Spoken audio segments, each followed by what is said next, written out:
पवन केसरी नंदन तेज प्रताप महाजगवंदन रामदूत अतुलित बलधाम अंजनी पुत्र पवन सुत नाम जय हनुमान जय हनुमान।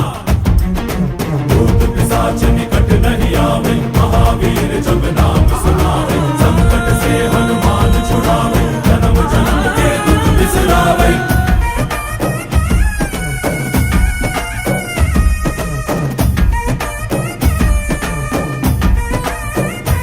ಓ ಭುಜ ಬಲವ ತೋರಿ ನಿಂತೋನೆ ಭವ ಭಯವ ನೀಗುಬಾ ಜೈ ಶಿವ ರೂಪನೆ ಬಜರಂಗಿ ಜೈ ಜೈ ಭವತಾರಕ ಬಜರಂಗಿ ನರ ನರವು ರಾಮ ಎಂದೋನೆ ನಿಜ ಗುಣವ ತೋರುಬಾ